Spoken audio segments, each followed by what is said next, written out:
ආයිබෝවන් ළමයි අපි මුදල් සහ මූල්‍ය ආයතන කියන පාඩම සාකච්ඡා කරමින් ඉන්නේ. අපිට ඇවදිලා ඉන්නේ දැන් චෙක් පත් කියන කොටසේ අවසානට අපි කතා කළා චෙක් පතක් ලිවීමේදී සැලකිලිමත් වෙන්න ඕන කරුණු. අද අපේ මාතෘකාව චෙක් පත් රේඛනය. චෙක් පත්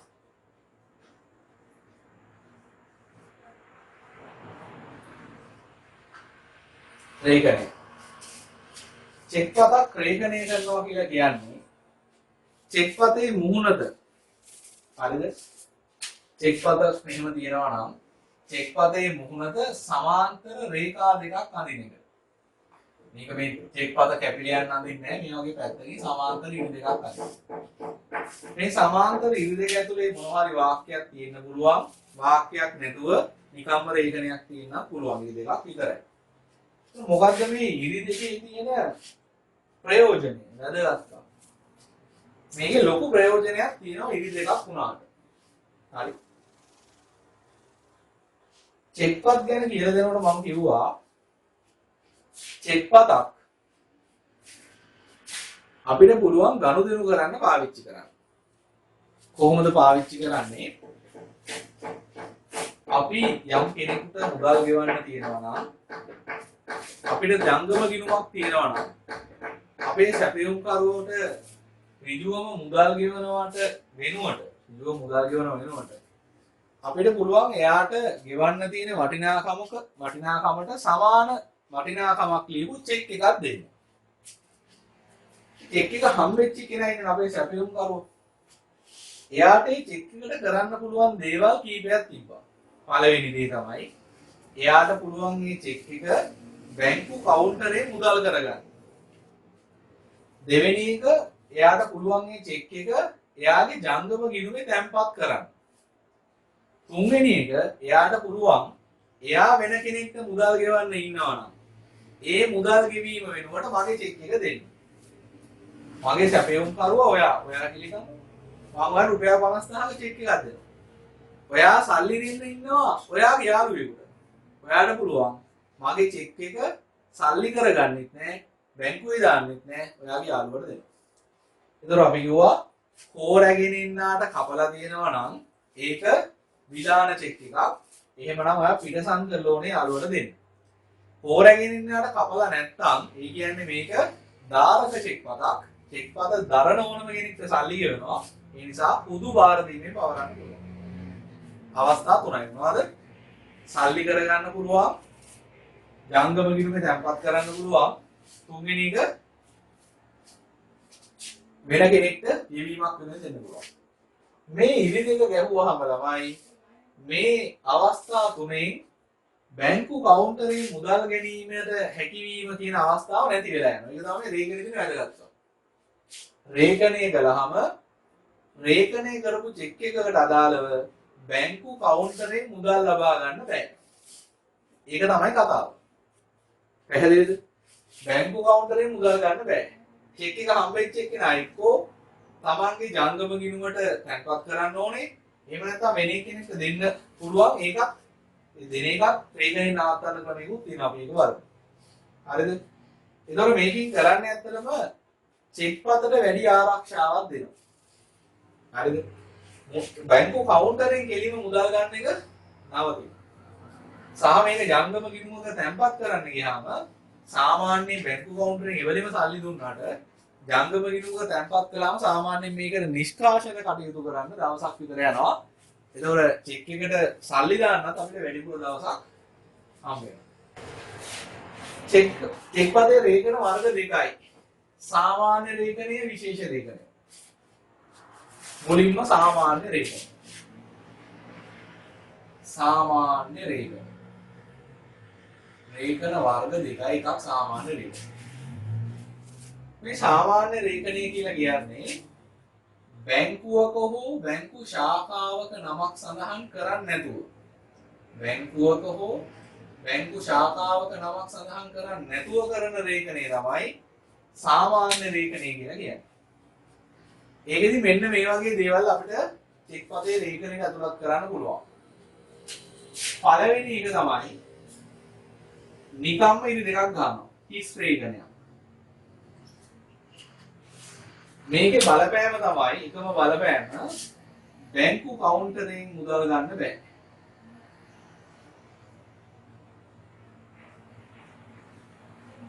ඔයාට පුළුවන් ජංගම ගිණුම තැන්පත් කරන්න වෙන කෙනෙක්ට මේක දීමේ ප්‍රශ්නකුත් නැහැ.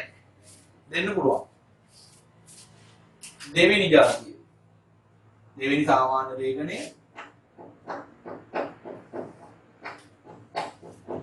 ඉරි දෙක ගහලා ඇතුලේ ලියනවා ඉරි දෙක මැද්දේ ආදායකයාගේ ගිණුමට පමණයි. හරිද? ආදායකයා ගිණුමට පමණයි. මොකද ආදායකයා කියන්නේ? මේ සති ඉගෙන ගත්තම චෙක් පතක පාර්ශ්ව චෙක් පතකට සම්බන්ධ පාර්ශ්ව ආදායකයා කියන්නේ චෙක් එකේ නම සඳහන් පුද්ගලයා. අර ABCD පෙරේරා කිව්වේ. අන්න එයා තමයි ආදායකයා කියන්නේ. මුලින්ම ඉඳ තියෙන්නේ ආදායකයාගේ නම ලියන්න චෙක් එකේ. එතකොට මේකේ ඇතුලේ තියෙනවා රේඛනේ ඇතුලේ ලියලා තියෙනවා ආදායකයාගේ ගිණුමට පමණයි. එහෙනම් මේක ඔයා වෙන කෙනෙක්ට දුන්නාට වැඩක් නැහැ. රේඛනේ තියෙන බැංකු කවුන්ටරේ සල්ලි ගන්නත් බෑ. හරිද? වෙන කාටවත් දීලා වැඩකුත් නැහැ. ඒතකොට මේ චෙක් එකක් හම්බෙච්ච කෙනෙක්ට කරන්න පුළුවන් එකම දේ ජංගම ගිණුම දැන්පත් කිරීම විතරයි. බැංකු කවුන්ටරේ මුදල් ගන්න බෑ. ඇයි බැරි? මොකද මොන ආකාරයක හරි රේඛනයක් කළොත් බැංකු කවුන්ටරෙන් ගන්න බෑ. සහ මේක වෙනත් කෙනෙකුට දෙන්නත් බෑ. ඇයි ආදායකයාගේ ගිණුමට පමණයි කියලා ගහලා තියෙනවා. චෙක් පතේ නම සඳහන් පුද්ගලයා ඇර වෙන කෙනෙක් කියලා මේක බැංකුවට දුන්නොත් චෙක් පත පිළිගන්නේ නැහැ.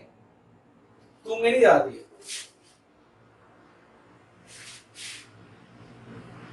ඉරි දෙකක් ගහලා ලියනවා රුපියල් 50000යි. මේකේ තේරුම මොකක්ද? රේඛනේ තියෙන හින්දා බැංකු කවුන්ටරේ සල්ලි ගන්න බෑ. කවුන්ටරෙන් බෑ. මේ ලක්ෂණේ මේකේ තියෙනවා. තව ලක්ෂණයක් තියෙනවා. ඒ තමයි මේ චෙක් පත ලියලා තියෙන වටිනාකම රුපියල් 50000ට වඩා වැඩි වෙන්න බෑ. හරිද? දැන් මෙහෙම රේඛනයක් සහිත චෙක් පතක වටිනාකම ලියලා තිබුත් 1,50,000යි කියලා ගෙවන්නේ නැහැ. මේ වගේ රේඛනයක් දාන්න පුළුවන් මෙන්න මේ වගේ අවස්ථාවක. ඔයා යම් පුද්ගලයෙක්ට දෙන්න තියෙන මුදල් ප්‍රමාණය හරියටම දන්නේ නැහැ. හැබැයි ඔයාලට ආසන්න වශයෙන් මතකයක් තියෙනවා මේක රුපියල් 5000ක් නෑ 40000 ගණන් දෙන්න දෙන්නේ. ඒ නිසා ඒ වගේ වෙලාවක ඔයාලට පුළුවන් රේඛනයක් දාන්න රුපියල් 50000යි කියලා. එතකොට අපි යාට වටිනාකම නැතුව දෙනවා චෙක් එක අස්සම් කරලා එයාගේ නම දාලා. හැබැයි රේඛනය කරලා තියෙනවා 50000ට වඩා වැඩි වෙන්න බෑ. හරිද? ඒ වගේ වෙලාවක චෙක් පතේ වටිනාකම අනිවාර්යෙන් 50000ට අඩු වෙනවා. ඒතකොට චෙක් පතේ වටිනාකම අඩු වෙන වැඩි වෙන එකකින් පාලනය කරගන්න පුළුවන්. ඊට පස්සේ හතරවන සාමාන්‍ය රේඛනය තමයි ඒකේ ඉගෙන ගන්න ඕන එක. මෙහෙම රේඛනය කළා ගනුදෙනු කළ නොහැක. ගනුදෙනු කළ නොහැක. හරිද? මේ මොකද්ද ගනුදෙනු කළ නොහැක කියන්නේ? මේකෙදි ගොඩක් අය හිතනවා මේ ගනුදෙනු කළ නොහැක කියන්නේ මේ චෙක් එක වෙන කෙනෙක්ට දෙන්න බෑ කියලා. හරියට මේ ආදායකයාගේ ගිණුමට පමණයි කියලා. එහෙම අර්ථයක් නෙමෙයි මේකේ තියෙන්නේ. ගනුදෙනු කළ නොහැක මේ කියන්නේ ඉංග්‍රීසියෙන් නම් not negotiable කියලා. හරිද? ගනුදෙනු කළ නොහැක කියලා තියෙන චෙක් පතක් වුණත් වෙන කාට හරි දෙන්න පුළුවන්. මේකේ ලක්ෂණය මෙන්න මේකයි. මේක මම පොඩි කතාවක් කියලා දෙන්නම්. හිතන්න ඒකට තියෙනවා කාර් එකක්. ඒකට තියෙනවා කාර් එකක්. B කියලා එක්කෙනෙක් ඒකේ කාර් එක හොරකම් කරලා C ට විකුණනවා. ඒකේ කාර් එක තමයි හොරකම් කරලා C ට දෙන්නේ. හරි. දැන් ඔයා C කියලා හිතන්න මම B කියලා. මම තමයි හොරා. මම ඒකේ කාර් එක හොරකම් කරලා ඔයාට විකුණනවා. දැන් ඔයා මේක මගේ සල්ලි දීලා ගන්නවා. අරගෙන පැදගෙන යනකොට ඒ දකින්න මේක. ඒ ඇවිල්ලා ඔයාගෙන් අහනවා ලැජ්ජ නැද්ද කැත වැඩ කරන්න අනුන්ගේ කාර් උස්සගෙන යන්න. හරිද? දෙනවා මගේ කාර් එක. ඔයා කියනවා මේක ඔයාගේ කාර් එක නෙමෙයි මම මේක සල්ලි දීලා ගත්ත වාහනේ. පුළුවන් දෙයක් කරන්න මම දෙන්නේ කාර් එක. ඒ යනවා පොලිසිය. පොලිසියට ගිහිල්ලා ඒ ඔප්පු කළාම උසාවියේදී මේ කාර් එක ඒකේ කියලා ඔයාට සිද්ධ වෙනවා ඔයාට සිද්ධ වෙනවා කාර් එක ඒට දෙන්න. ඔව්. ඔයාට සිද්ධ වෙනවා ඔයා මේක හොඳ චේතනාවකින් බීගෙන් ගත්තා. හරිද? කාර් එක දෙන්න වෙනවා ඒක. ඒකට හේතුව තමයි ළමයි නීතියේ තියෙන මූලධර්මයක් Tamanට අයිති නැති කිසිවක් වෙන කෙනෙක්ට දෙන්න බෑ කියලා. දැන් බීට වාහනේ අයිති නැහැනේ. නම් බීට අයිති නැති කිසිවක් බීට බෑ ඔයාට දෙන්න. ඒ කියන්නේ මට අයිති නැති කිසිවක් මට බෑ ඔයාට දෙන්න. ඒ හින්දා මේ ගනුදෙනුව නීතිය ඉදිරියේ වළංගු ගනුදෙනුවක් නෙමෙයි. එහෙම ගනුදෙනුවක් උනේ නැහැ කියලා තමයි නීතිය සලකන්නේ.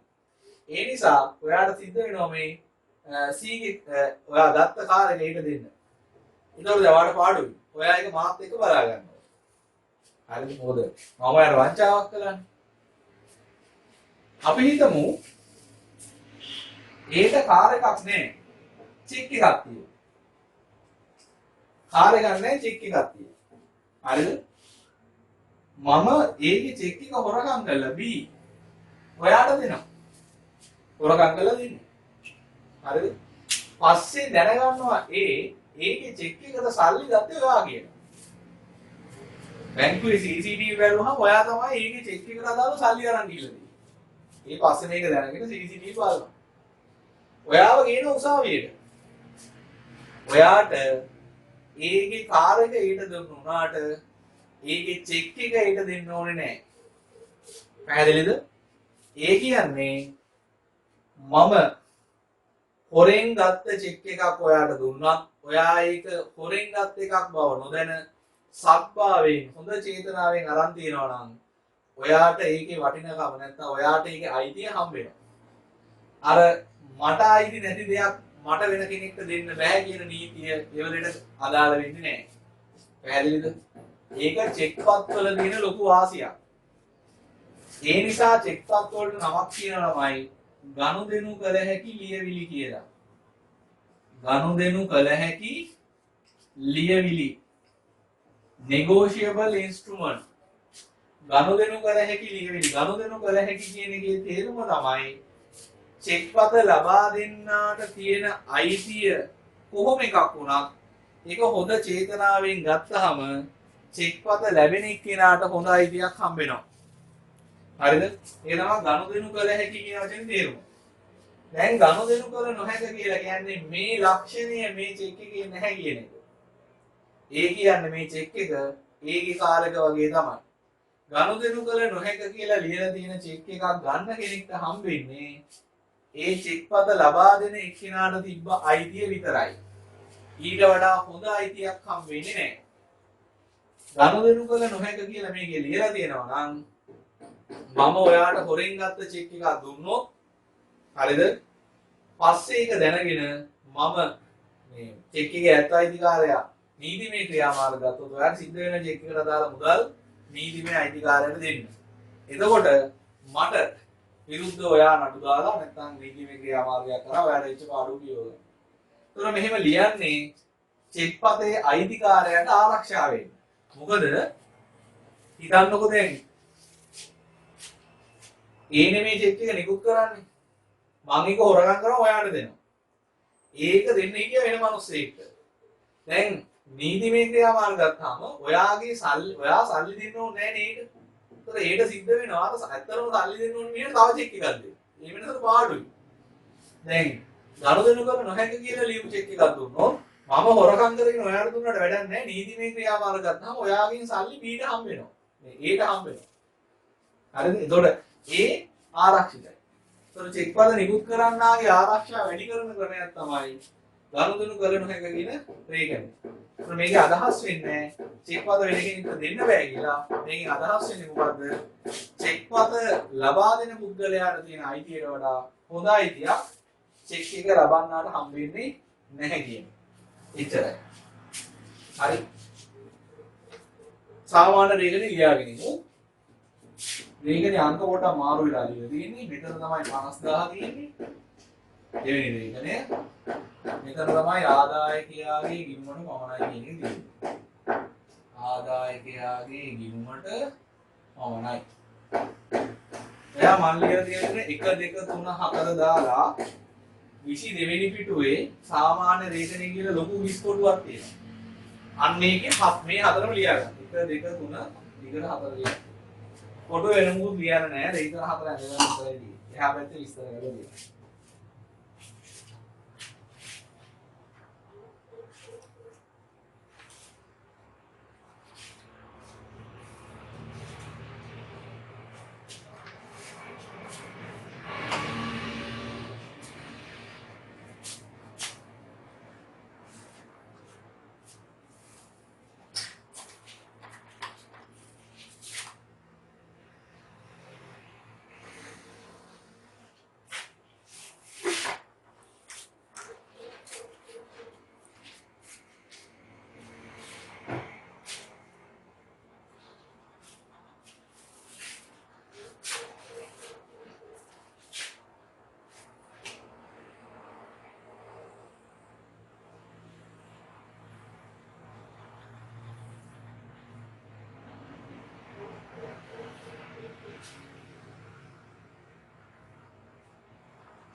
හරි.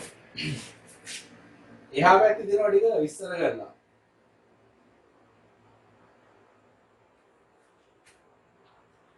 පළවෙනි එකේ කියනවා චෙක් පතක රේඛනය තුල රුපියල් 5000යි කියලා මේකේ තියෙන්නේ. වැලියුව 50000 නේ, ඒක 50000 කරගන්න. රුපියල් 50000 පමණයි යනුවෙන් මුදල් සීමාවක් යෙදවීමෙන් අදහස් වන්නේ චෙක් පතේ සඳහන් ඇති මුදල් ප්‍රමාණයට වඩා වැඩියෙන් චෙක් පතේ වටිනාකම සඳහන් නොවිය යුතු බවයි. හයිලයිට් කරන්න. සඳහන් ඇති මුදල් ප්‍රමාණයට වඩා වැඩියෙන් චෙක් පතේ වටිනාකම සඳහන් නොවිය යුතු බවයි කියන එක හයිලයිට් කරන්න. ඊළඟ චෙක් පතක රේඛනය තුල ආදායකයාගේ ගිණුමට පමණයි යන පදයේ යෙදීමෙන් අදහස් වන්නේ චෙක් පතෙහි නම සඳහන් ආදායකයාගේ ගිණුමට තැන්පත් කිරීමෙන් පමණක් මුදල් කරගත හැකි බවයි. මේ පැවරීම සීමා කෙරෙන රේඛනයක්. හයිලයිට් කරන්න. චෙක් පතෙහි නම සඳහන් ගිණුමට තැන්පත් කිරීමෙන් පමණක් මුදල් කරගත හැකි. චෙක් පතක රේඛනය තුල ගනුදෙනු කළ නොහැකිය යන පදයෙන් අදහස් වන්නේ මෙවැනි චෙක් පතක් පිටසංකර පැවරිය හැකි බවක්. පවරන්න බැරි ප්‍රශ්නයක් නැහැ. එම චෙක් පත පැවරීමේදී පැවරුම් කරුට තිබූ අයිතියට වඩා වැඩි අයිතියක් පැවරුම් ලාභියාට හිමි නොවන බවත්ය. හයිලයිට් කරන්න. පැවරුම් කරුට තිබූ අයිතියට වඩා වැඩි අයිතියක් පැවරුම් ලාභියාට හිමි නොවන බවත්ය. එම නිසා මෙවැනි රේඛනයක් ඉදූ චෙක් පතක් ලබා ගැනීමේදී පැවරුම් ලාභියා එම චෙක් පතේ අයිතිය ගැන ටිකක් හොයලා බලන්න වෙනවා. ඊළඟ විශේෂ රේඛනය.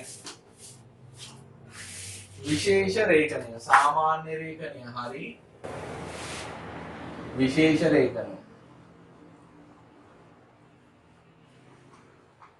විශේෂ රේඛනයේදී අපි බැංකුවක හරි බැංකු ශාඛාවක හරි නමක් සඳහන් කරනවා. හරිද? බැංකුවේ හරි බැංකුවක ශාඛාවක හරි නමක් සඳහන් කරලා මේ වාක්‍යෙකට ඕන දාන්න පුළුවන්. බැංකුවක හරි බැංකු ශාඛාවක් හරි නමක් දැම්ම ගමන් ඒක විශේෂ රේඛනය. ඒකත් එක්ක ඕනම එකක් දාන්න පුළුවන්. උදාහරණයක් අපිට චෙක් එක ඇතුලේ ලියන්න පුළුවන් මහජන බැංකුව කියලා. එතකොට මේ ඉරි දෙකෙන් කියන්නේ බැංකු කවුන්ටරේ සල්ලි ගන්න බෑ. අනිවාර්යයෙන්ම දාන්න ඕනේ ජංගම ගිණුමකට. ඒ වගේම තමයි මේක දාන්න ඕනේ මහජන බැංකුවේ ජංගම ගිණුමක විතරයි. ඇයි රේඛනය ඇතුලේ දාලා තියෙනවා මහජන බැංකුව කියලා. ඊළඟට තව එකක් මහජන බැංකුව නුගේගොඩ.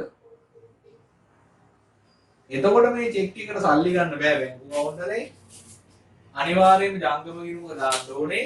ඒ වගේම තමයි මේ ජංගම ගිණුම මහජන බැංකුවේ නුගේගොඩ ශාඛාවේ තියෙන ගිණුමක් වෙන්නත් ඕනේ. මහජන බැංකුව වෙන්නත් ඕනේ.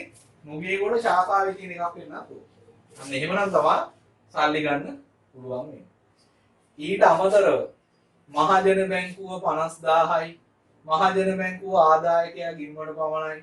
මහජන බැංකුව නුගේගොඩ ගනුදෙනු කළ නොහැක. මහජන බැංකුව නුගේගොඩ ආදායකයාගේ ගිණුමට පමණයි 50000යි ගනුදෙනු කළ නොහැක. ඕනම එකක් දාන්න පුළුවන් බැංකුවක හෝ බැංකු ශාඛාවක නමක් එක්ක.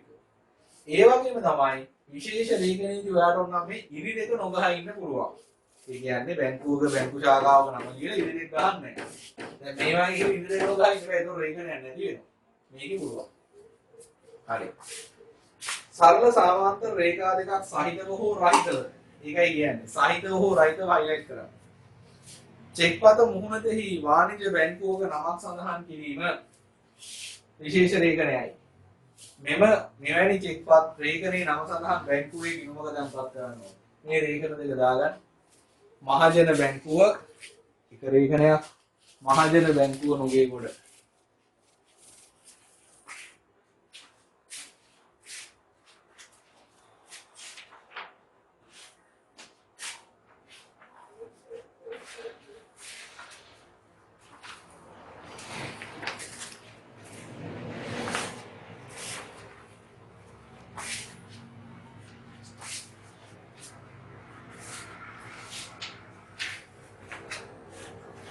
හරි.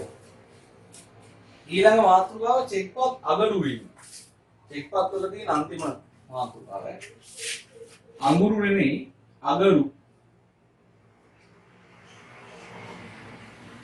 අගරු වීම කියලා කියන්නේ චෙක්පත අතින් අත ගිහිල්ලා එක්ක කවුන්ටරයකට එනවා. එහෙම නැත්නම් බැංකුවේ ගිණුමක තැන්පත් වෙනවා. එහෙම වුණාට පස්සේ මොකක් හරි හේතුවක් නිසා චෙක් එක හම්බෙච්ච වාණිජ්‍ය බැංකුව මේ චෙක් එකට අදාළ මුදල් ගෙවීම ප්‍රතික්ෂේප කරනවා නම් අන්න ඒකට අපි කියනවා චෙක්පත අගරු වෙනවා කියලා. මම චෙක්පතක් දෙනවා ඔයාට.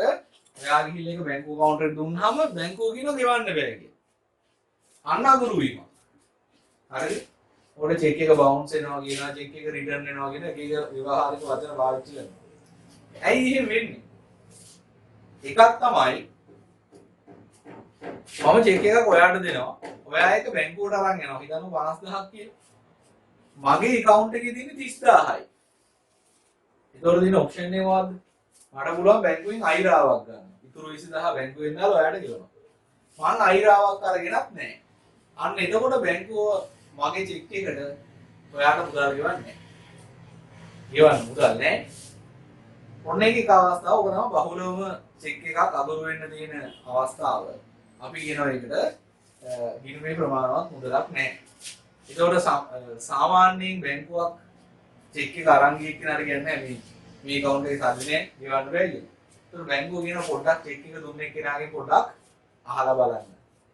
account එකේ තැන්පත් කරපු එකක් නම් හරිද? නිෂ්කාශන ක්‍රියාවලියේදී අපි ගොන චෙක් එක වලට මුදල් හම්බෙන්නේ නිෂ්කාශන ක්‍රියාවලියේදී. ඊට පස්සේ බැංකුවෙන් චෙක් එක තැන්පත් කරපු මිනිහයාට ලියුමක් කියනවා අනකරු විමසනු කියලා. අනකරු කියන්නේ කවුද? චෙක් එක ඉන්න එක පාර්ශවයක්. අනකරු කියන්නේ ජංගම ගිණුම් හිමියා. විමසනු.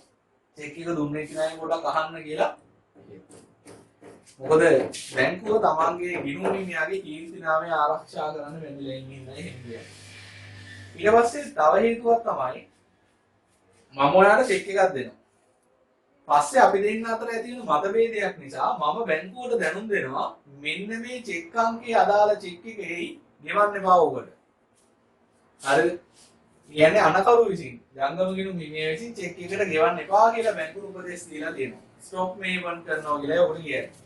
ඒතකොට එහෙම කළාම ඔයා මේ චෙක් එක අරන් ගිහලා බැංකුවට ගියාට ඔයාලට සල්ලි හම්බෙන්නේ නැහැ.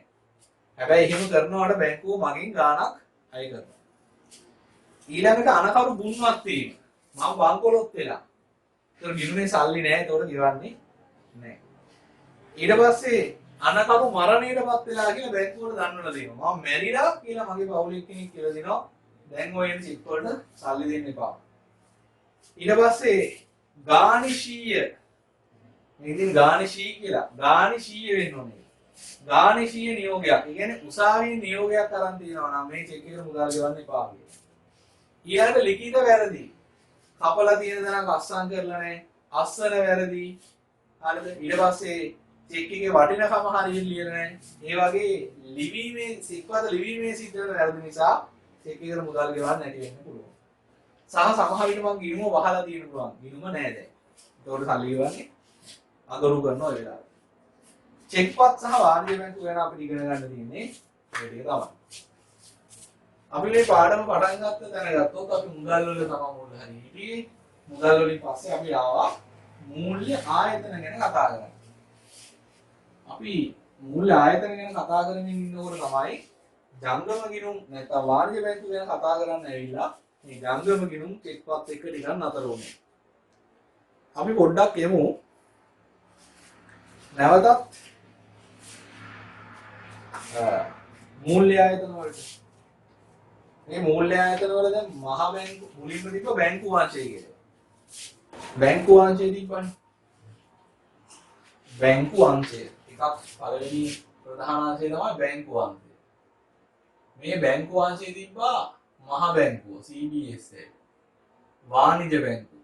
දැන් එයා ගැන කතා කරන්නේ. තව එක්කක් තිබ්බා බලපත්ලාභී විශේෂිත බැංකුව. එයා ගැන කතා කරේ නැහැ. දැන් අපි යන්නේ අපි මහ බැංකුවයි වාණිජ බැංකුව ගැන කතා කරලා ඉතුරු අය ගැන කතා කරන්න තමයි දැන් යන්නේ. හරිද? ඉතුරු අය ගැන කතා කරන්නේ. ඒතකොට අපිට හම් වෙනවා බලපත්ලාභී විශේෂිත බැංකුව. මේවා ගැන අපි ඉක්මනට කතා කරගෙන යමු 24. බලපත්ලාභී විශේෂිත බැංකුවක් වාණිජ බැංකුවකින් වෙනස් වෙන්නේ. එයාට ජංගම ගිණුම් පවත්වාගෙන යාමේ හැකියාවක් නැහැ. කියන්නේ චෙක්පත් මගින් ගනුදෙනු කරන ගිණුම් පවත්වාගෙන යන්න බෑ බලපත්ලාභී විශේෂිත බැංකුව. ඒ ඇරුණාම එයාට පුළුවන් වාණිජ බැංකුවක් වගේ අනෙකුත් තැන්පතු බාර ගන්න.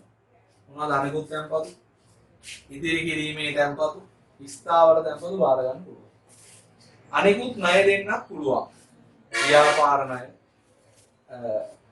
පෞද්ගලික ණය. හැබැයි අයිරා දෙන්න බෑ. ජංගම ගිණුම් වලට අයිරා දෙන්න බෑ.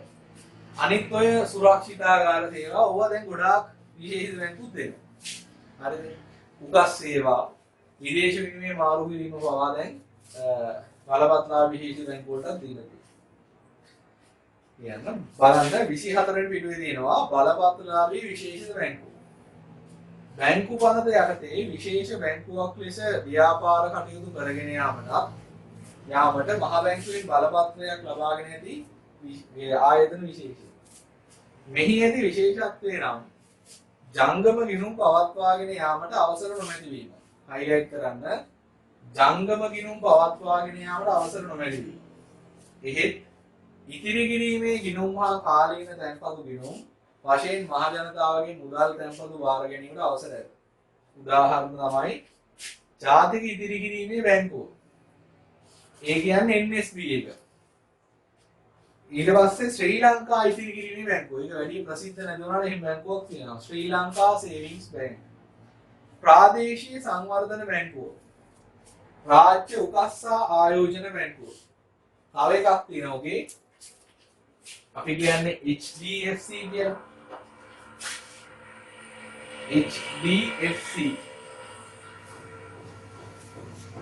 HDFC කියලා කියන්නේ නිවාස සංවර්ධන මූල්‍ය සංස්ථාව. Housing Development Finance Corporation කියන්නේ. ඒකත් ඔතෙන් ලියන්න. HDFC බැංකුව වරහන් ඇතුළේ ලියන්නේ ඒකේ දීර්ඝ නම තමයි නිවාස සංවර්ධන මූල්‍ය සංස්ථාව. ඒතකොට ඒකේ කාර්යයන් තියෙනවා ව්‍යාපාර වැදගත් වෙන ආකාරය. ඒතකොට ජංගම ගිණුම් සහ අයිරා කියන දෙක ඇරුණාම ඉතුරු ඔක්කොම කියන්න පුළුවන්. කාර්යගෙන ඉතිරි කිරීමේ තැන්පතු බාර ගන්න එක, ව්‍යවසායකයන්ට ණය දෙන එක, කොටස් ප්‍රාරක්ෂණය කිරීම, කොටස් ප්‍රාරක්ෂණය උගන්වලා තියෙනවනේ. ව්‍යාපාර සංවිධාන පාඩමේ සමාගමක් කොටස් නිකුත් කරනකොට කොටස් නිකුතුවේදී ප්‍රසිද්ධ කරන්න ඕනේ අවම සහභාගය කීයද? ඒ කියන්නේ මේ කොටස් නිකුතුව මගින් රැස් කරගන්න නියමිත අවම මුදල කීයද? ඒ මුදලවත් රැස් කරගන්න තරම් අයදුම්පත්ත කොටස් නිකුතුවේදී හම්බුනේ නැත්නම් කොටස් විභජනය කරන්න බෑ. මිනිසුන්ගේ සල්ලි එකතු කරන්න බෑ. ඒකට දෙන විකල්පය තමයි වාණිජ බැංකුවක් එහෙම නැත්නම් මේ විශේෂිත බැංකුවක් එක්ක ගිවිසුමකට එළඹෙනවා බැංකුව මේ ව්‍යාපාරය සමාගම. යම් මේකින් අවම සහභාගය දැස්සුනේ නැත්නම් ඒ ඉතිරි වෙන කොටස් ටික මේ බැංකුව විසින් මිලදී ගන්නවා කියනවා. එතකොට අර කොටස් විභජනයේ සම්බන්ධයෙන් ඇති වෙන ප්‍රශ්නේ ඉන්නේ නැහැ. ඒක තමයි අපි හඳුන්වන්නේ කොටස් ප්‍රාරක්ෂණය කියලා. කලබලු සේවා සහ කළමනාකරන උපදේශන සේවා තමයි. ඔන්න බැංකු ශේෂ්ත්‍රය ගැන අපි කතා කළා මූල්‍යය කරනකොට. ඊළඟට දෙවෙනි එක තමයි තැන්පතු බාර ගන්න අනෙකුත් ආයතන. ඒ යටතේ ඉන්න බලපත්‍රලාභී මුදල් සමාගම්. තැන්පතු බාර ගන්න අනෙක් අය. බාර ගන්න අනෙකුත් ආයතන. ඒක ඉන්න මුදල් සමාගම්. මේගොල්ලන්ට මූල්‍ය සමාගම් කියලා කියනවා ෆයිනෑන්ස් කම්පනීස්. ඊට පස්සේ ග්‍රාමීය සංවර්ධන බැංකු. හරි. සහ ග්‍රාමීය බැංකු සහ සනස සකසුරුවම් ණය දෙන සමිති. ඔන්න ඕගොල්ලන්ට පුළුවන් මිනිස්සුන්ගෙන් තැන්පතු බාර ගන්න. බැංකුව යනවා. ඊළඟට කතා කරන්නේ ඔය තුන් දෙනා ගැන. බලපත්‍රලාභී මුදල් සමාගම්. මුදල් සමාගම් සහ විශේෂිත බැංකුව අතර ඇත්තටම දැන් වෙනසක් හොයන්න අමාරු තරම්. මෙයා බැංකුව කියන නම පාවිච්චි කරන්නේ මූල්‍ය සමාගම කියන නම තමයි පාවිච්චි කරන්නේ. කාලයකට කලින් මේගොල්ලෝ පිළිහෙව්වේ ගොඩාක් වෙලාවට ඔය මේ සල්බදු වගේ දේවල් දෙන්න. නමුත් දැන් මේවා දියුණු වෙලා මේගොල්ලෝ ඉතිරි කිරීමේ තැන්පතු බාර ගන්නවා, ස්ථාවර තැන්පතු බාර ගන්නවා, ණය දෙනවා, උකස් සේවාව තියෙනවා, විදේශ විනිමය මාරු කිරීම පවා තියෙනවා. එතකොට එතනින් ගියාම මේ මුදල් සමාගම් සහ විශේෂිත බැංකුව අතර වෙනසක් හොයන්න බැරි තරම්. මෙයාගේ ජංගම දිනුම් පවත්වාගෙන යන්න බැහැ. කාලීන තැන්පතු බාර ගැනීමට එම මුදල් මත ණය දීම සහ ආයෝජනයේ පහසුකම් සලසන මුදල් නීති පනත යටතේ ශ්‍රී ලංකා මහා බැංකුවෙන් බලපත්‍රයක් ලබා දෙන පොදු සමාගම. LB Finance, Singapore Finance, Finance, The Finance, හරිද? People's Finance. ඒක People's කියන වචනේ නෑ. තුන්වෙනි එක බලන්න. PLC කියන්නේ ඒක The Finance කරන්නේ. Finance company කියන එක The THG The Singapore Finance. මේගොල්ලන්ගේ කාර්යභාරයත් අරවටම සමානයි. කුලී පිට ගැනුම් පහසුකම් දෙනවා. දේපල සහ ඉඩම් වෙළඳාම, මූල්‍ය කල්බදු කරණය, ඊට පස්සේ කෙටි කාලීන ණය, ආදී සුරකුම් පත්වල ආයෝජනයේ කාලීන තැන්පතු බාර ගැනීම. ඊට පස්සේ සමූපකාර ග්‍රාමීය බැංකු. අදන්නේ සමූපකාර කියලා ව්‍යාපාර විශේෂයක් තියෙන ව්‍යාපාර සංවිධාන වර්ගයක්. අන්නේ සමූපකාර සමිතිවල බැංකු අංශයට තමයි අපි කියන්නේ ග්‍රාමීය බැංකු කියලා. ඒතකොට ගොඩක් වෙලාවට ඔය සමූපකාරක ඉන්නෝනේ. ඒකේ සමාජිකයන්ගේ ආර්ථිකය යහපත තමයි බලන්නේ. නමුත් දැන් නම් ග්‍රාමීය බැංකු වල සමාජිකයන් නොවන කට්ටියට තැන්පතු දාන්න පුළුවන්. ගොඩක්ම මේක හදලා දෙන්නේ සමාජිකයන්ගේ තැන්පතු බාර ගන්න. මේගොල්ලෝ මහ බැංකුව යටතේ පාලනය වෙන ව්‍යාපාරයක් නෙමෙයි. හරිද? මේගොල්ලෝ සමූපකාර සංවර්ධන දෙපාර්තමේන්තුවට තමයි පාලනය වෙන්නේ. බලන්න සමාජික සහ සමාජික නොවන්නන්ගේ කාලීන හා ස්ථාවර තැන්පතු ලබා ගන්න සිය සමාජිකයන් ණය දෙන්න. බාහිර අයට ණය දෙන්න යවන්න තල්ලි දාන්න පුළුවන්. ප්‍රධාන කාර්ය කොටගත් ආයතනයක් විවිධ සේවා සමූපකාර සමිතිවල බැංකු ව්‍යාපාර අංශය තමයි මේ සමූපකාර ග්‍රාමීය බැංකුව කියලා කියන්නේ. උදාහරණයක් මහරගම විවිධ සේවා සමූපකාර සමිතියේ සමූපකාර ග්‍රාමීය බැංකුව. ඒගොල්ලන්ගේ කාර්යයන් ටික තියෙනවා සමාජික සහ සමාජික නොවන අයගේ තැන්පතු ගන්නවා, උකස් කටයුතු කරනවා, ස්ථාවර තැන්පතු සහ කාලීන තැන්පතු තියෙනවා. සමාජිකයන්ට විවිධ කටයුතු සඳහා ණය දෙනවා, සමූපකාර ක්‍රමය ප්‍රචලිත කරනවා. ඊළඟට සනස. මේක නම් ගොඩක් වෙලාවට සමාජිකයෝ විතරයි ඉන්නේ. සමාජිකයන්ගේ මුදල් ඉතුරු කරනවා, සමාජිකයන්ට ණය දෙනවා. ඉතිරි කිරීම දිරිමත් කිරීමටත් සමාජිකයන්ට ණය සැපයීමටත් අරමුණු කරගෙන සමාජිකයන්ගේ ඉතුරුම් ලෙස සහ සමාජිකයන්ගේ කොටස් ලෙස මුදල් ලබාගෙන සමාජිකයන්ට පමණක් ණය දෙන ආයතනයක් සමූපකාර කොමසාරිස්වරයාට තමයි ලියාපදිංචි කරලා දෙන්නේ. නෙළුම් කුරුම සනස අත්තනගාල සනස සමිතිය. මේගොල්ලේ කාර්යයන් ග්‍රාමීය බැංකුවල ගොඩක් සමානයි. සමාජිකයන්ගේ නිෂ්පාදන අලෙවි කරන්න මධ්‍යස්ථාන තියන් ඉන්නවා. සමිතියේ නියැලී ඉන්න ශේෂ්ත්‍රයේ උපකරණ සහන වෙන අලෙවි කිරීම, දැන්පතු බාර ගැනීම සහ ණය දීම. හරි. ඔන්න ඔය කට්ටිය තමයි මිනිස්සුන්ගේ දැන්පතු ගන්න පුළුවන් ඉන්නේ. මහා බැංකුව නෑ, වාණිජ්‍ය බැංකුව, විශේෂිත බැංකුව ඉන්නේ නුඹ. හරිද? අනිත් තව ආයතන සෙට් එකක් තියෙනවා විශේෂිත මූල්‍ය ආයතන. එයා ඉන්නේ මොකක් හරි විශේෂිත වැඩක් කරන්න විතරයි. අපි බලමු කවුද කියලා. විශේෂිත මූල්‍ය ආයතන. විශේෂිත මූල්‍ය ආයතන. එකක් කල්බදු ආයතන. මෙයා ඉන්නේ ලීසින් දෙන්න විතරයි. එයාට මිනිස්සුන්ගේ තැන්පතු බාර ගන්න බෑ. හරිද? ඊළඟට ප්‍රාථමික අලෙවිකරුවෝ. ප්‍රාථමික අලෙවිකරුවෝ. ඒ කියන්නේ මේ රජයේ සුරකුම්පත් නිකුත් කරනකොට භාණ්ඩාගාර විල්පත් සහ බැඳුම් කර නිකුත් කරනකොට මේවා බැඳුම් කර වෙන්දේසින් ඍජුවම මෙලදී ගන්න පුළුවන් අයට කියනවා ප්‍රාථමික අලෙවිකරුවෝ කියලා. ඒතර ඒගොල්ලන්ට පුළුවන් මේ සුරකුම්පත් අරගෙන විකුණන්න. එහෙම නැතුව මිනිස්සුන්ගේ දැන්පතු බාර ගන්න බෑ. ඊළඟට කොටස් තරවකරුවෝ. ස්ටොක් බ්‍රෝකර්ස්ලා. ඒගොල්ලෝ ඉන්නේ ප්‍රධාන ප්‍රාන්තන වෙළඳපොළ තමයි ලංකාවේ තියෙන කොටස් වෙළඳපොළ. මේ කොටස් වෙළඳපොළේ කොටස් මිලදී ගැනීම සහ විකිණීමට ආයෝජකයන්ට මඟ පෙන්වන්න නැත්නම් ආයෝජක සම්බන්ධ කරන් තමයි කොටස් තරවකරුවෝ ඉන්නේ. ඒගොල්ලන්ට අනිත් වැඩ කරන්න බෑ. ඊට පස්සේ ඒකක බාර කළමනාකරන සමාගම. Unit trust. යුනිට් ට්‍රස්ට් එකකින් කරන්නේ ඇත්තටම ඍජුවම කොටස් වෙළඳපොළේ ආයෝජනය කරන්න දැනුම නැති අයට ඒකක බාර හරහා කොටස් වෙළඳපොළේ ආයෝජනය කරන අවස්ථාව දෙනවා. ඒතකොට ඒකක බාරය කොටස් වල ප්‍රතිලාභයෙන් යම් ප්‍රමාණයක් ඒගොල්ලෝ ගාව තියාගන්න. ඊළඟට වෙළඳපොළ අතරමැදියෝ ඒ කියන්නේ ප්‍රාරක්ෂකයෝ වගේ කට්ටිය ආන්තික සැපයුම් කරුවෝ වගේ ඒක අපි ඉතින් කතා කරමු. ඊළඟට ව්‍යවසායකත්ව ප්‍රාග්ධන සමාගම.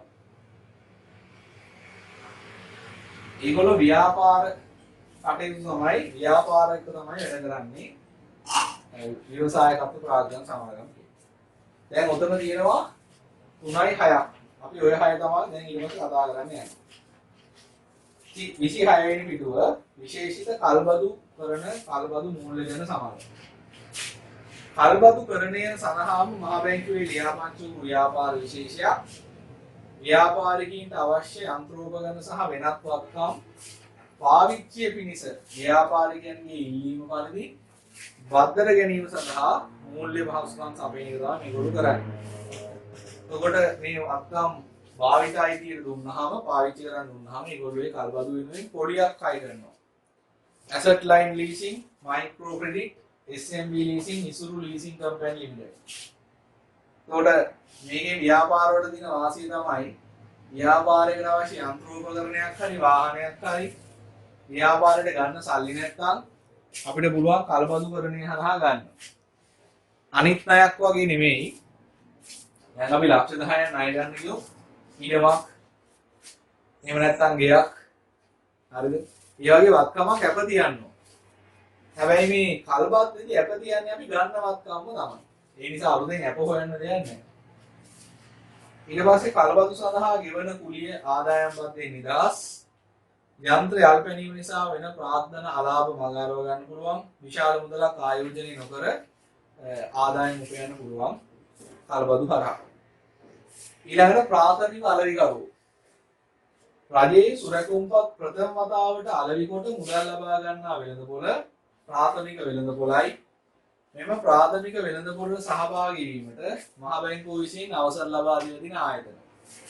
එතකොට මේ අපේ ඉන්න වාණිජ බැංකු ටිකට නිල බලයෙන්ම ප්‍රාථමික වෙළෙන්දෙක් විතර කටයුතු කරන්න පුළුවන්. මෙතන කතා කරන්නේ වාණිජ බැංකු නොවන ප්‍රාථමික වෙළෙන්දු ගැන.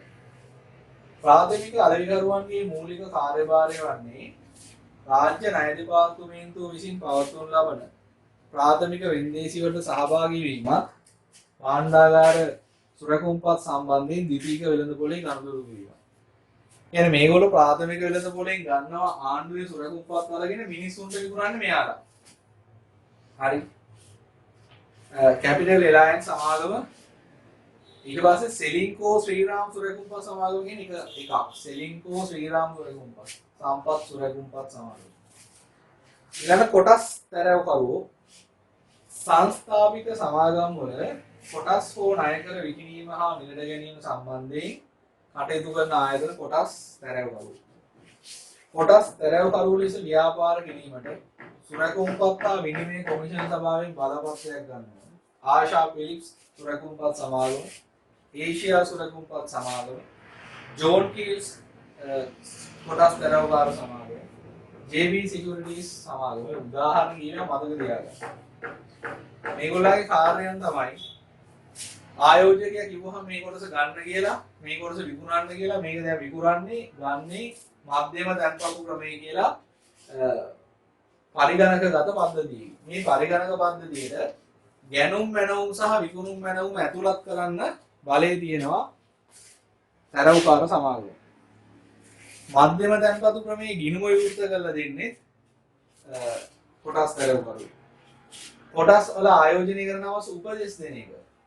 ආයෝජකයාට බල කරන්න මේක ගන්න, දැන් විකුණන්න. එහෙම නෙවෙයි උපදෙස් දෙන්න පුළුවන්. මේක දැන් ගත්තොත් හොඳයි, දැන් විකුණුවොත් හොඳයි. සමාගම් ලැයිස්තු කර ගැනීම අනුග්‍රහය දීම සහ සමාගම් වල ප්‍රාග්ධන සම්පාදනයේ උපකාර කිරීම. ඊළඟට ඒකක භාර එහෙම නැත්නම් ඒකක භාර කළමනාකරන සමාගම්. ඒකක භාරයක් යනු ආයෝජකයන්ට ඒකක විකිණීමෙන් රැස් කර ගන්නා මුදල් වලින් සමන්විත ආයෝජන අරමුදලක්. මෙහි රැස් කරගත් මුදල් වෘත්තීය අරමුදල් කළමනාකරුවන් විසින් ආයෝජන කලබක යොදවනු ලැබේ. ආයෝජන කලබක් කියන්නේ විවිධ වර්ගයේ ආයෝජන කියන තේරුම. එහි ප්‍රතිලාභ ඒකක භාරයේ ඒකක මිලදීගත් ආයෝජකයන් අතර බෙදා හරිනවා. මේකේ භාරශෝධ තුනක් තියෙනවා. එකක් ඒකක භාර කරු අරමුදල් කළමනාකරන සමාගම සහ ඒකක හිමියන්. ඔගේ සම්බන්ධතාවය පෙන්වලා තියෙන ලස්සනට ඒකක හිමියෝ ඇවිල්ලා ඒකක භාරකරුගෙන් ඒකක ගන්නවා. ඒ ඒකක ගන්නකොට හම්බෙන සල්ලි ටික අරමුදල් කළමනාකරන සමාගම විසින් ආයෝජන කලබක ආයෝජනය කරනවා. ඒ ආයෝජන වලින් හම්බෙන ප්‍රතිලාභ වලින් කොටසක් අරමුදල් කළමනාකරන සමාගම තියාගෙන ඉතුරු ටික ඒකක හිමියන්ට දෙනවා. ඒක කොටස් වෙළඳපොලේ නම් ආයෝජනය කරන්නේ කොටස් වෙළඳපොලේ ආයෝජනය කිරීමෙන් හම්බෙන ප්‍රතිලාභයෙන් ටිකක් අරමුදල් කළමනාකරන සමාගම තියාගන්නවා. ඒක අපිට හම්බෙන ප්‍රතිලාභය අඩුයි. හැබැයි අපිට තියෙන වාසිය තමයි අපිට අවදානම අඩු වෙනවා. අපි දන්නේ නැහැ කොටස් වෙළඳපොලේ ආයෝජනය කරන්නේ. දන්නවා නම් මේ ක්‍රමයට යන්නේ වැඩක් නැහැ. වෙළඳපොළ අතරමැදියෝ ප්‍රාරක්ෂකයින් ආයෝජන කළමනාකරුවන් සහ ආන්තික සැපයුම් කරුවන් මේට ඇතුළත් වන අතර මූල්‍ය උපකරණ වෙළඳාම් කිරීමේදී මේගොල්ලෝ අතරමැදියෝ විදිහට කටයුතු කරනවා. මූල්‍ය උපකරණ විකුණා ගැනීමේදී සේවය සඳහා සේවා ගාස්තු මිලදී ගන්නන්ගෙන් සහ විකුණුකරුවන්ගෙන් දෙන්නගෙන්ම ගන්නවා. පළවෙනි කට්ටිය ප්‍රාරක්ෂකයෝ. මම දැන් කියලා දුන්නානේ ප්‍රාරක්ෂණය කරන්නේ කවුද කියලා. සමාගමක් මහ ජනතාවට කරනු ලබන සුරකුම්පත් නිකුදුවලදී නියමිත කාලය තුල සැලසුම් කරන ලද අරමුදල් ප්‍රමාණය සපයා ගැනීමට නොහැකි වූට ආයෝජකයන් විසින් මිලදී නොගෙන ඉතිරි වූ සුරකුම්පත් මිලදී ගැනීමට දිවිස ගන්න ආයතන ආරක්ෂකය. දෙවෙනි එක ආයෝජන කළමනාකරුවෝ. මහජනයාට කරනු ලබන සුරකුම් නිකුදුවකදී ඒ සඳහා විවිධ සේවා සපයන ආයතන. එම ආයතන සපයන සේවා දීලා තියෙනවා.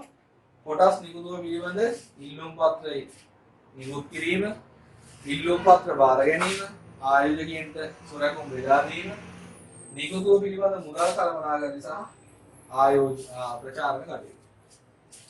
වෙළඳ ආයතන ගනුදෙනුකරුවන් ලබා දී ඇති වෙළඳ ණය අය කර ගැනීම සහ ණය මිලදී ගැනීම ෆැක්ටරින් සිදු කරන ආයතන. මේවා සාධ්‍ය කරන ආයතන කියලා හඳුන්වනවා. ණය සාධ්‍යකරණය කියලා කියන්නේ ළමයි. ඔයා මේ වෙන විට හදලා ඇති සමාගමක මූල්‍ය ප්‍රකාශන.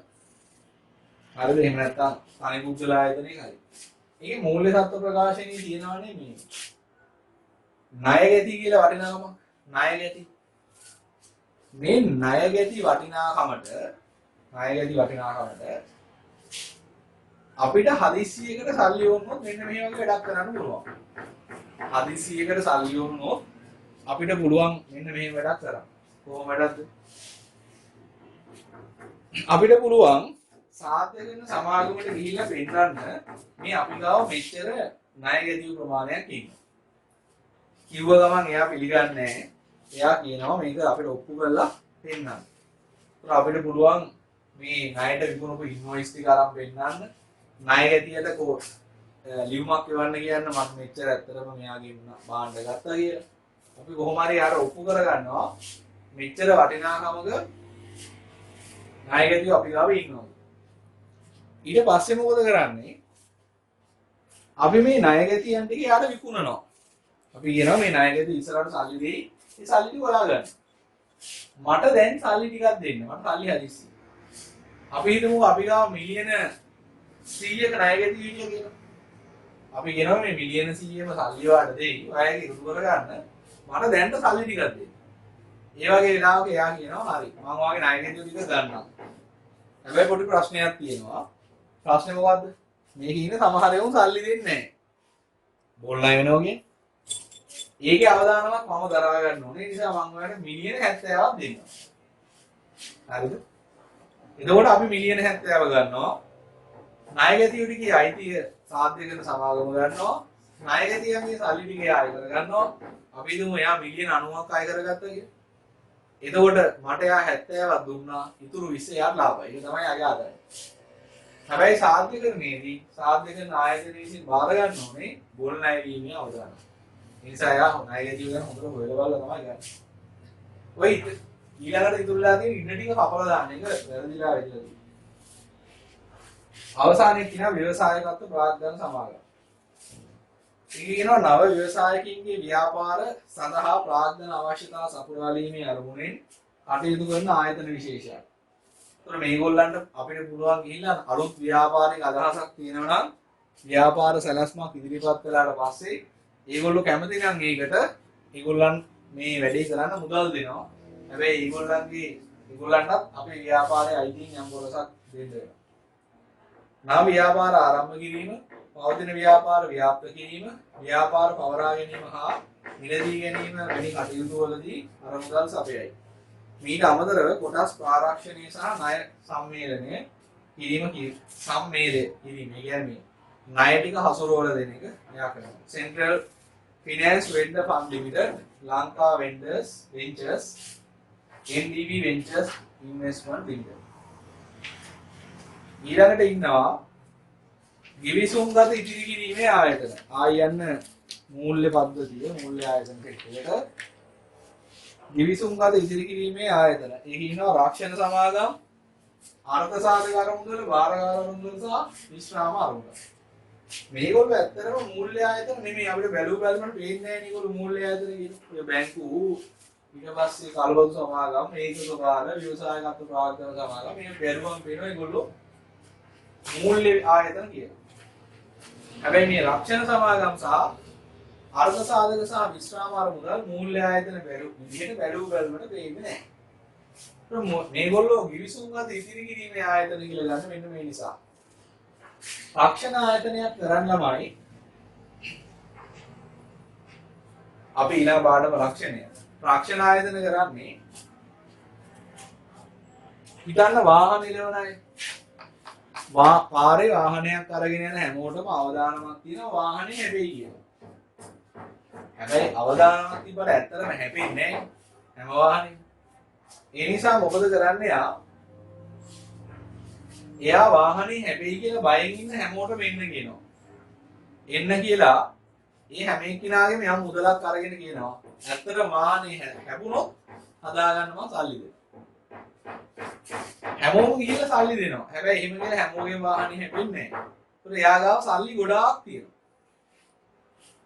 එයා කියනවා මිනිස්සුන්ට කතා කරලා ඔයා කොයි වෙලේ මැරෙයිද දන්නේ නැහැ. හරිද? මැරුණොත් ඔයාගෙන් යැපෙන අයගේ ජීවිතය අනුතුරේ ඒ නිසා ගන්න ලයිෆ් ඉන්ෂුරන්ස් එක. ජීවිත රක්ෂණය ගන්න. හැමෝගෙම සල්ලි ගන්නවා. මැරුණොත් තමයි සල්ලි දෙන්නේ. මැරුණ නැත්නම් රක්ෂණ ආවරණය කල්පිරෙනකොට තමයි සල්ලි දෙන්නේ. ඒතර මේගොල්ලෝ ගාව තියෙනවා ලොකු මුදලක්. අර මුදල් විතර එකතු වෙලා. ඒතර මේගොල්ලෝ කරන්නේ මේ අර මුදල් ටික අරගෙන ගිහිල්ලා මූල්‍ය වෙළඳ පොලේ ආයෝජනය කරනවා. කොටස් වෙළඳ පොලේ. ඒ නිසා තමයි මේගොල්ලෝ මූල්‍ය ආයතනයක් විදිහට සලකන්නේ. විශ්‍රාම අරමුදල් සහ අර්ධ සාධක අරමුදලුත් එහෙමයි. සේවක අර්ධ සාධක අරමුදල ගත්තත් ඒකට සේවකයාගේ 8%ක් අඩු කරනවා. ආයතනයේ 12%ක් දායක වෙනවා. ඊට පස්සේ සේවක භාරකාර අරමුදල ගත්තොත් ඒකට 3%ක් ආයතනයේ දෙනවා. අපි කීයක්වත් දෙන්න ඕනේ නැහැ. ඊට පස්සේ පෞද්ගලික අර්ධ සාධක අරමුදලුත් තියෙනවා. ඒ කියන්නේ EPF එක අනුමුදල් දෙන්න කලින් තිබ්බේවා සහ විශ්‍රාම අරමුදල කියලා කියන්නේ බැංකු රක්ෂණ සමාගම් වගේ තියාගෙන යනවා. කෙනෙක්ට ස්ථිර රැකියාවක් නැත්නම් හිතන්නකෝ එයා පෞද්ගලික අංශේවත් රාජ්‍ය අංශේවත් වැඩ කරන්නේ නැහැ. සොයන් රැකියාවක් කරා. ඒතරට පෙන්ෂන් එකක් හම්බෙන්නේ නැහැ. EPF EPF හම්බෙන්නේ නැහැ. ඒ වගේ කෙනෙකුට පුළුවන් විශ්‍රාම අරමුදලක ආයෝජනය කරන්න. හැම මාසෙම රුපියල් 5000ක් විතර ඒක දැන්පත් කරනවා. අවුරුදු 55 පිරුණාට පස්සේ සල්ලි හම්බෙනවා. හරිද? ඒතොර ඒගොල්ලෝ අවුරුදු 25 ඉඳන්ම මිනිස්සු ඒකට සල්ලි දෙනවනේ රස්සාව කරනකොට. 55 දී තමයි මේ සල්ලි ටික නැවත ඒගොල්ලන්ට දෙන්නේ. අවුරුදු 30ක් මේ අර්ධ සාධක අරමුදල් ටික ඊට පස්සේ විශ්‍රාම අරමුදල් ටික මේ ආයතන ගාව තියෙනවා. එතකන් අවුරුදු 30 බිරෙනකන් ඒගොල්ලෝ මේ මුදල් ආයෝජනය කරනවා. ඒ නිසා තමයි මේගොල්ලෝ මූල්‍ය ආයතන ගණයට අතුලත් කරලා තියෙන්නේ. පැහැදිලිද? හරි. රක්ෂණ සමාගම්. රක්ෂණ සමාගම් වල විවිධ රක්ෂණ ඔප්පු නිකුත් කිරීමෙන් මගින් ගොඩනැගෙන අරමුදල් මූල්‍ය වෙළඳපොලේ ණය දීම හා ආයෝජනය කිරීම මගින් මූල්‍ය අතරමැදිකරණ එක නිරත කරන ආයතන වේ. ඊට පස්සේ ලියා ගන්න අර්ධ සාධක අරමුදල් සහ විශ්‍රාම අරමුදල්. ලියන්න. විශ්‍රාම වැටුපක් නොලබන විශ්‍රාම වැටුපක් නොලබන පෞද්ගලික අංශයේ සහ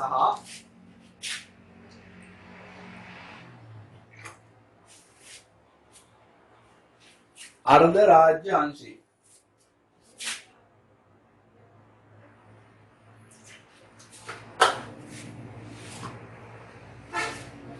පෞද්ගලික අංශයේ සහ අර්ධ රාජ්‍ය අංශයේ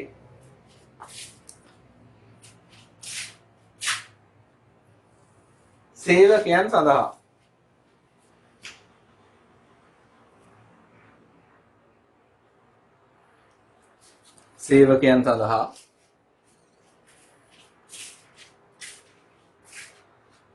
ගොඩනගා ඇති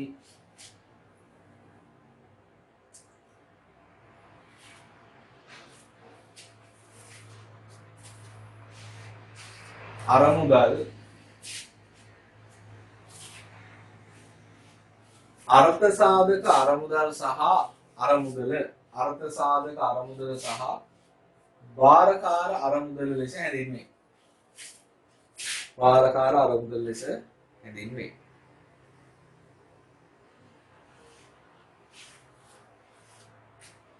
රූලක් ඇරලා ලියන්න.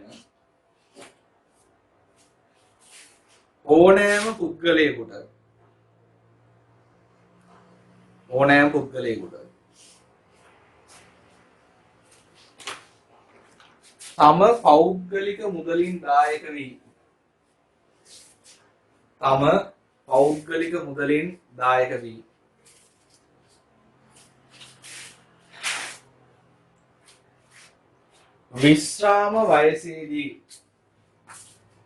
විශ්‍රාම වයසේදී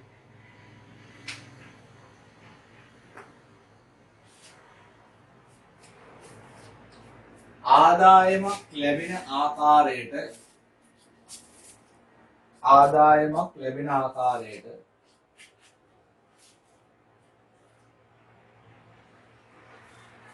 විශ්‍රාම අරමුදල්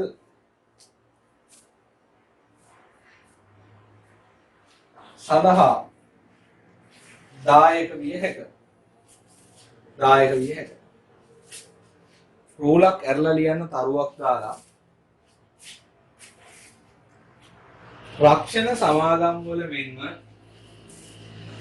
රක්ෂණ සමාගම් වල මෙන්ම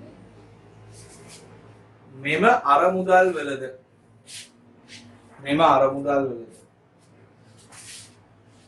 දීර්ඝ කාලයක් පුරාවට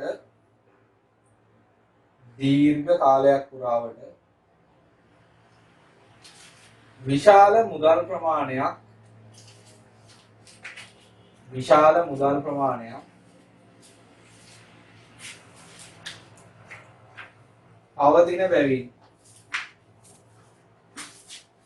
මුදල් ප්‍රමාණයක් පවතින බැවින් මේවා මුදල් අතරමැදිකරණය කරන ආයතන ලෙස සැලකේ.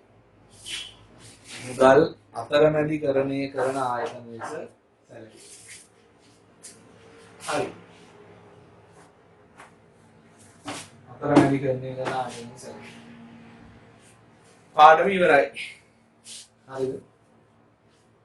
ඊළඟට මම ආර්ථික විද්‍යාවේදී කිව්වා වගේ අපිට මේ කොවිඩ් තත්ත්වය නිසා සාමාන්‍ය විදිහට පන්ති කිරීමේ අවස්ථාව තව ටික කාලයකට අහිමි වෙලා තියෙනවා.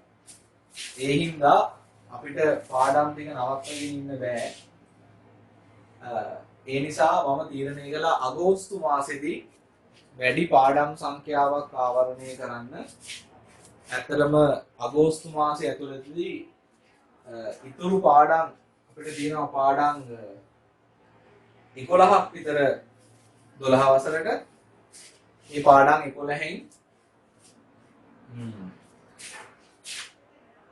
පාඩම් 3ක් හෝ උත්සාහ කරනවා 4ක් ඉවර කරන්න පුළුවන්ද කියලා. 3ක් හෝ 4ක් අවසන් කරන්න බලාපොරොත්තු වෙනවා. හරිද? ඒ නිසා වැඩි පාඩම් ප්‍රමාණයක් ඉදිරි සතිවලදී ඕගොල්ලන්ට හම්බෙයි බලන්න. ඒවත් එක්ක එකතු වෙන්න ටියුට් එක ගන්න පළවෙනි සතියේම ක්ලාස් එකෙන්. මොකද ඊළඟ සතියේ නම් වීඩියෝ වැටෙන නිසා. එහෙනම් මේ පාඩම අපි අවසන් කරනවා. ආයුබෝවන්.